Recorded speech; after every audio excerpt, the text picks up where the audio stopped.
And heat wave के बारे में देखिए, जहां पर भी हीट वेव की इस तरह से घटनाएं पहले से होती रही हैं, तो बहुत लोगों को बहुत आसानी से मालूम है कि हीट वेव या लू क्या होती है। लेकिन अभी पिछले कुछ सालों के अंदर ऐसी स्थिति हुई है कि जहां पे हीट वेव जैसी स्थितियां नहीं होती थी, वहां पे हीट वेव होने लगी है। और जो हमारे यंग मेंबर्स ऑफ सोसाइटी हैं, यंग मेंबर्स ऑफ फैमिली हैं, जिनको थोड़ा सा अंदाजा कम होता है कि ये लू या हीट वेव कैसे होती है, उनके लिए जानना थोड़ा ज्यादा जरूरी है। क्योंकि कई बार लोग ऐसा बात करते हैं कि मुझे पेट में दर्द हो रहा है, या मुझे अचानक से हेडेक हो रहा है, या मुझे अचानक से वॉमिटिंग फील हो रही है, या मुझे फीवर फील हो रहा है, वीकनेस फील हो रही है। उन्हें अंदाजा नहीं होता है कि वो हीट वेव के शिकार हुए हैं, हीट वेव से उनका एक्सपोजर हुआ है, या बाहर की जो स्थितियां हैं वो हीट वेव की हुई हैं। कई बार हम इस चीज को नहीं समझ पाते हैं। तो ये मुद्दा बड़ा इंपॉर्टेंट हो जाता है कि लोग जाने कि हीट वेव की स्थितियां किसको कहते हैं, और अगर ऐसी चीज होती है तो वो उसको तब रिलेट कर पाएंगे कि हीट वेव का उनको प्रभाव हुआ है। तो हीट वेव के बारे में एक यही देखें कि जो असामान्य रूप से जब गर्मी बढ़ जाए, असामान्य रूप से जब बहुत तापमान बहुत बढ़ता है। अब असामान्य भी एक ऐसी चीज होती है कि जिसको हर व्यक्ति अलग अलग तरीके से समझेगा। तो असामान्य का मतलब हम कई बार कहते हैं कि 5 डिग्री लगभग जो यहाँ का जो औसत टेम्परेचर माना जाता है, कि भाई अगर हम कहते हैं कि दिल्ली में लगभग इस सीजन में ये टेम्परेचर लगभग जो है वो 44 डिग्री के आसपास होना चाहिए, इससे ज्यादा नहीं होना चाहिए।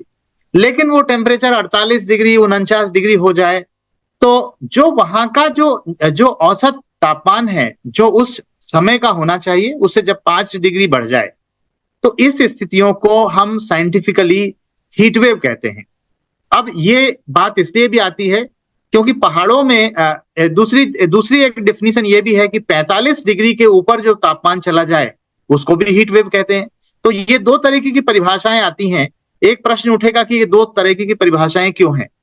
परिभाषाएं इसलिए है कि एक तो कि 45 डिग्री के ऊपर जब जाती है, जब टेम्परेचर हो जाए हवा का और वायुमंडल का, और जो जो हमारा जो लैंड सरफेस है वहां पे टेम्परेचर बढ़ जाए 45 से ऊपर, तो वो हमारे लिए खतरनाक इसलिए हो जाता है कि हमारी जो बॉडी है, हमारी बॉडी उसको सस्टेन करने में बड़ी दिक्कत होती है। हमारी बॉडी जो है वो जितने टेम्परेचर को सहन करती है उससे वो काफी ज्यादा बढ़ जाता है, और हमारे जो जो थर्मो रेगुलेटरी सिस्टम है उसके ऊपर बहुत प्रेशर पड़ना शुरू हो जाता है। फिर आप बोलेंगे कि जो दूसरी डेफिनेशन है कि 5 डिग्री बढ़ जाए, वो क्यों है? वो इसलिए है कि मान लीजिए शिमला जैसी स्थिति है, जगह है, या कश्मीर जैसी जगह है, या जैसे कनाडा है जहां पे आधे साल बर्फ ही रहती है। तो ऐसी जगहों में भी कई बार ऐसा होता है कि जहां टेम्परेचर औसतन 20 डिग्री, या औसतन हो सकता है 15 डिग्री उन दिनों रहना चाहिए, लेकिन औसतन अगर 15 डिग्री रहना चाहिए और वहां पे वो 19 डिग्री 20 डिग्री हो गया, तो वो हीट वेव की स्थिति मानी जाती है। क्योंकि वहां के लोगों का जो शरीर है और जो परिस्थिति के हिसाब से जो अनुकूलन है, उसमें बड़ा मुश्किल हो जाता है। क्योंकि 15 डिग्री के हिसाब से रहने के हिसाब से हम खाना पीना कपड़े सब चीज का हमारा होता है, और वो अचानक से वहां पे 20 डिग्री हो गया तो हम उसको सस्टेन नहीं कर पाते। तीसरी बात यह है कि जो हीटवेव की जो डेंजर है, वो डेंजर कैसे बढ़ जाता है? उतने ही तापमान में अगर जो आर्द्रता है वो कम है, ह्यूमिडिटी कम है, तो उतना खतरा कम होता है। लेकिन अगर आर्द्रता और बढ़ जाए, क्योंकि जब आर्द्रता बढ़ जाती है तो हमारा हमारा जो स्वेटिंग है वो कम हो जाती है, क्योंकि वायु में दबाव होता है, वायु में आर्द्रता होती है। तो हमारा जो वाटर का इंटेक है, जो जो थर्मो रेगुलेटरी सिस्टम के साथ साथ हमारा जो हाइड्रो रेगुलेटरी सिस्टम है, उसके अंदर भी बड़ा चैलेंज पैदा हो जाता है, और एक नए तरीके का प्रेशर हमारा शरीर झेलता है, जिसमें तापमान बढ़ा हुआ है और साथ साथ आर्द्रता भी ज्यादा होती है। तो इसीलिए आप देखेंगे कि जब बादल की स्थिति होती है और आर्द्रता बढ़ी होती है, उस समय बहुत ही ज्यादा डिस्कम्फर्ट होता है। और वैसे में अगर हमारा एक्सपोजर हो जाए हैवी हीट के साथ, तो बहुत ज्यादा नुकसान हमारे शरीर को, हमारे हमारे स्वास्थ्य को हो सकता है। अब इसमें इस तरह की बातें आती हैं, अभी भी आपको समाचार पत्रों में और न्यूज चैनल में, टीवी में, एफएम चैनल में, और वैसे भी लोग बताते हैं। हमारे जो गांव में दाई होती है, या जो हमारे ग्राम सहायक होते हैं, या जो हमारे सहेलियां होती हैं जो जो उसमें कार्य करती हैं स्वास्थ्य विभाग में, और बहुत सारे लोग, सभी ये कहते हैं कि पहली चीज है भैया धूप में जाने से बचें, अगर संभव हो तो आप धूप के समय बाहर न जाएं। तो कैसे करें कि आप ये देख लें कि भाई सुबह सुबह कुछ काम करके आ जाएं अगर वो संभव है, या देर होने के बाद जाएं जब ठंड हो जाए। धूप का मतलब ये नहीं कि सिर्फ लगी हुई धूप हो, कई बार 5-6 बजे भी धूप जब लग रहा है कि नहीं धूप तो हल्की हो गई है, लेकिन इसके बाद भी हम निकल गए और हम बीमार पड़ गए। तो तापमान की स्थिति क्या है, जो आर्द्रता की स्थिति क्या है, थोड़ा उसको भी समझ करके हमें करना चाहिए। इसके बाद बाहर जा रहे हैं तो फिर हम क्या चीजें, कपड़े किस तरह से पहनने चाहिए, ढीले कपड़े, सूती कपड़े जो आर्द्रता को एब्जॉर्ब करें, जो उसको सोख ले।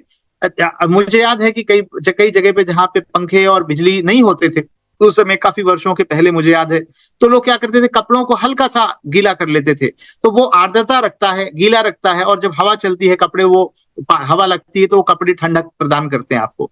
कई जगह पे मैंने देखा कि लोग बेम्बू के और पत्तियों के, जो सूखी पत्तियों से अपने हैट बनाते हैं, और वो हैट सर पे रखते हैं और उसको पहले रात में भिगो देते हैं, और भीगा हुआ वो जो हैट होता है, जो पत्तियों का बना हुआ, वो आपके सर को ठंडक देता है। तो ये भी जानना कि शरीर के कौन से भाग हैं जहां पर हीट के लिए सेंसिटिविटी ज्यादा है, जैसे हार्ट का, चेस्ट का पार्ट है, आपके कान के पार्ट है, हेड है ना, ये सब चीजें हैं, हाथ की हथेली है।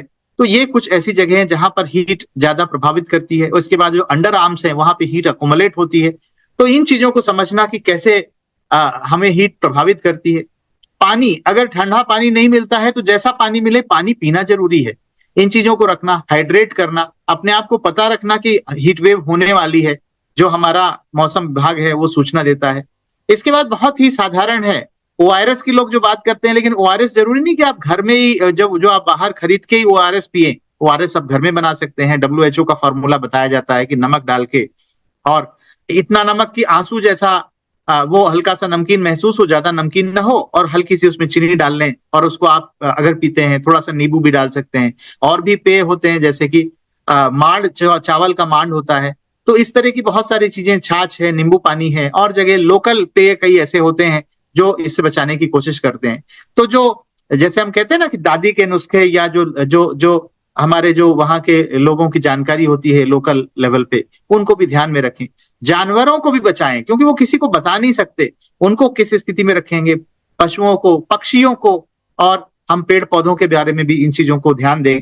और लू के बारे में हम जितना जागरूक होंगे, तो एक तरीके से जागरूकता ही बचाव है। और अगर लू लग गया तो क्या करना है, इसके बारे में अगर हमको थोड़ा सा पता हो। कई बार क्या होता है कि बच्चे को नहीं पता है, वो आकर के लेट गया और थोड़ी बाद कहता है मुझे तो बहुत तेज बुखार आ गई, या मुझे बहुत सर दर्द हो रहा है, उल्टी हो रही है। बाद में डॉक्टर के पास जाने पे वो 2-4 घंटे के बाद बताता है, डॉक्टर नहीं, इसे तो लू लग गई है, इसे तो हीट वेव या हीट स्ट्रोक हुआ है। लेकिन तब वो उस चीज का उपचार उस तरीके से नहीं हो पाएगा, क्योंकि उसके साइड इफेक्ट तब शुरू हो जाते हैं।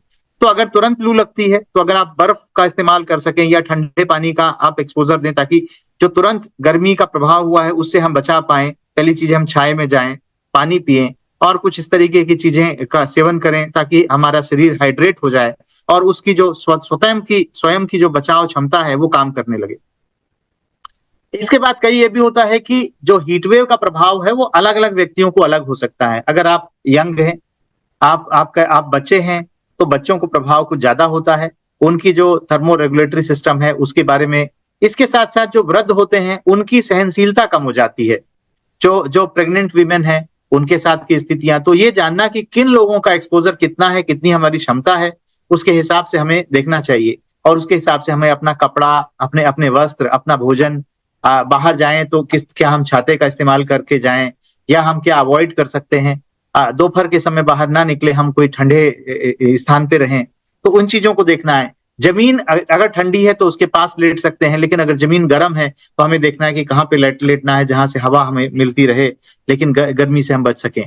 और कैसे हम फर्स्ट एड दे सकते हैं, ये छोटी छोटी बातें हैं जिनके बारे में अगर जानकारी हो, और अगर जरूरत पड़े तो डॉक्टर से कैसे सलाह ली जाए, या डॉक्टर को या एम्बुलेंस को कैसे हम मदद के लिए बुला सकते हैं। तो ये कुछ बहुत बड़ी बातें नहीं है तो बहुत छोटी छोटी बातें, लेकिन फिर भी हम देख रहे हैं कि इस साल भी लोगों के स्वास्थ्य को, लोगों के सुरक्षा को हानि हो रही है हीटवेव के चलते। इसका मतलब क्या है? इसका मतलब ये है कि हम चीजों को अनदेखा कर रहे हैं, हम चीजों को नहीं समझ रहे हैं।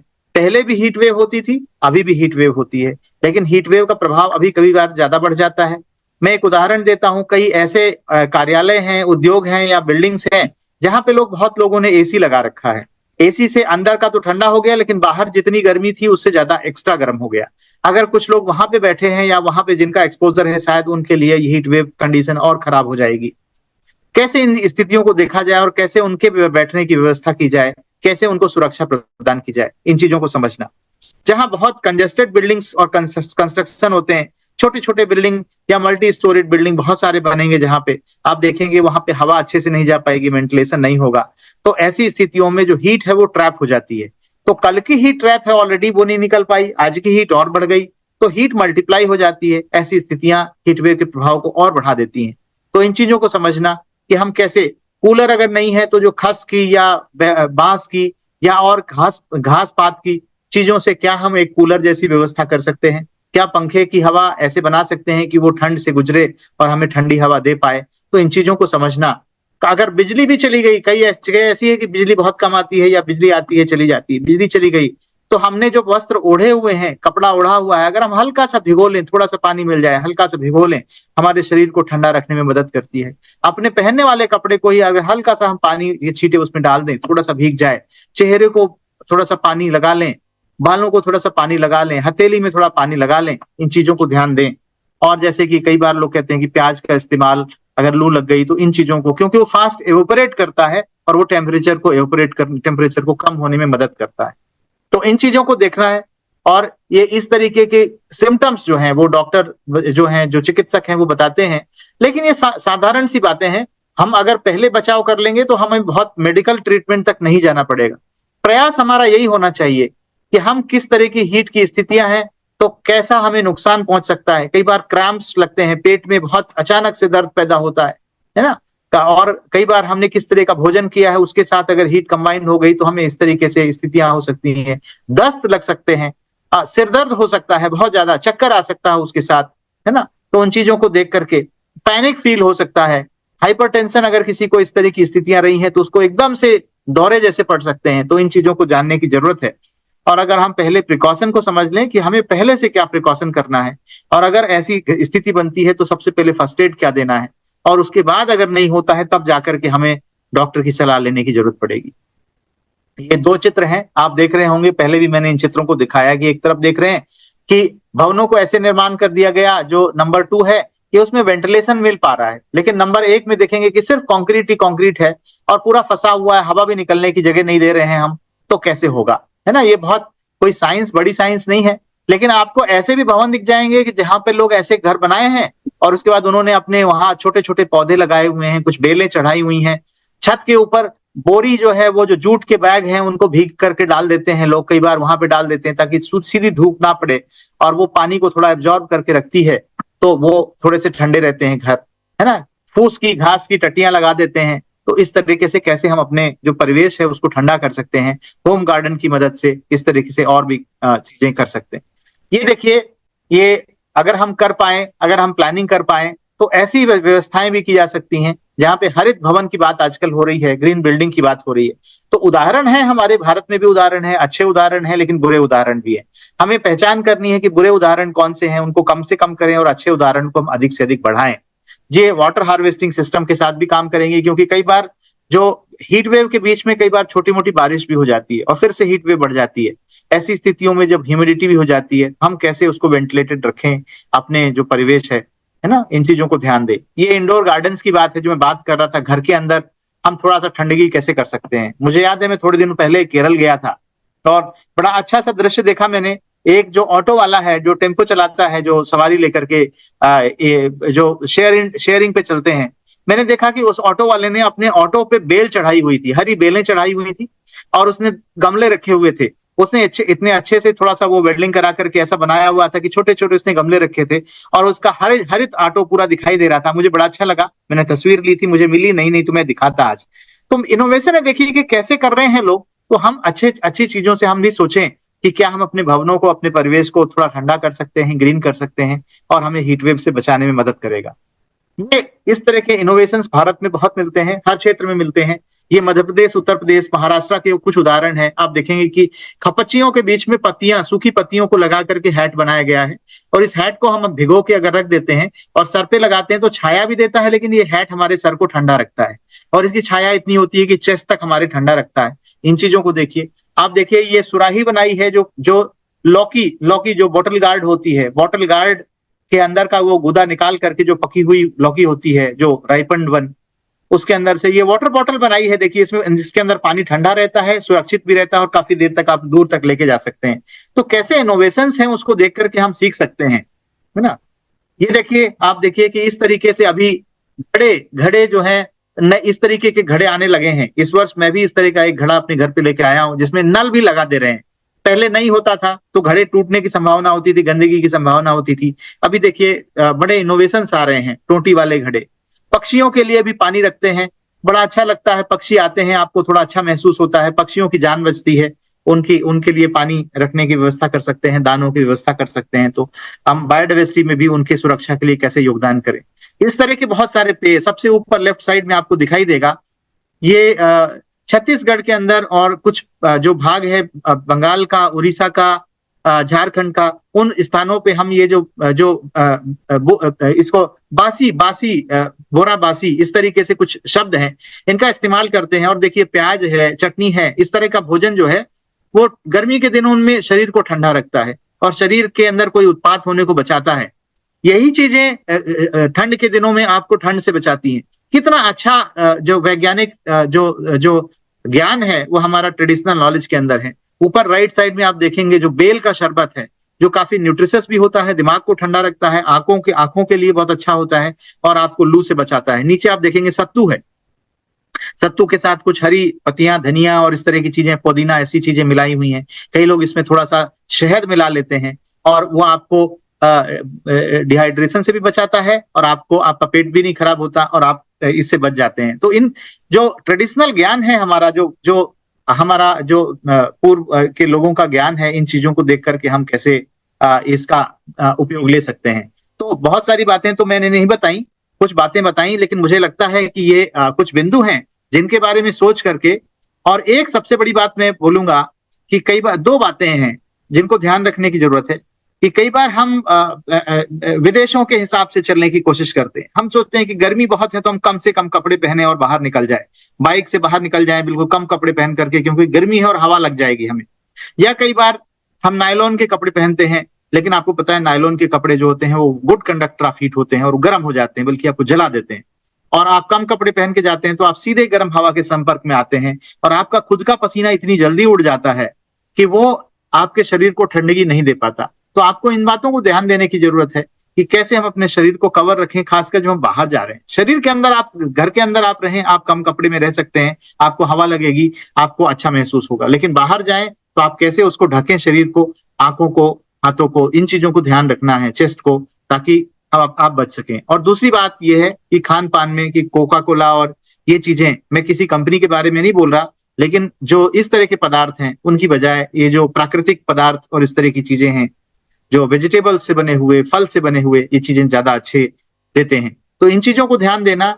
और तीसरी लास्ट बात ये, आखिरी बात ये कि हीट वेव के शिकार कई बार लोग एक शर्म की वजह से हो जाते हैं। नहीं मैं छाता लेके क्यों जाऊं, नहीं मैं सर ढक के जाना मुझे बड़ा शर्म लगता है, मैं तो थोड़ा आधुनिक बन के रहना चाहता हूं या रहना चाहती हूँ।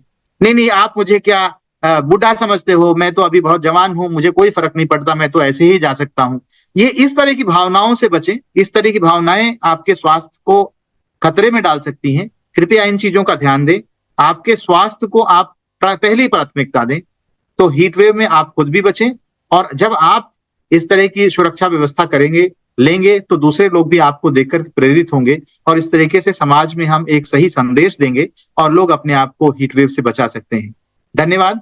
आगे की कार्यवाही के लिए मैं आगे से अतिशा सूद जी को कहता हूं कि वो आगे की कार्यवाही जारी रखें। धन्यवाद। थैंक यू सर, बहुत बहुत शुक्रिया आपका। आपने हमारे साथ बहुत ज्यादा रणनीतियां शेयर करी हैं जिससे हम अपने आप को बचा सकते हैं लू से, उष्ण लहर से, और भी किस तरह से हम जो है इसका प्रभाव जो है वो अपने ऊपर कम कर सकते हैं और साथ ही साथ में अपने आसपास भी देख सकते हैं कि दूसरे लोगों को इससे कम प्रभाव हो। अब हमारे पास नेक्स्ट है डॉक्टर अनिल अग्रवाल जी। सर हेल्थ स्पेशलिस्ट है फ्रॉम यूनिसेफ राजस्थान, और सर आज हमें बताने वाले हैं कुछ स्पेसिफिक रणनीतियां जो हम इस्तेमाल करके अपने आप को इस लू के मौसम से और इस उष्ण लहर से बचा सकते हैं।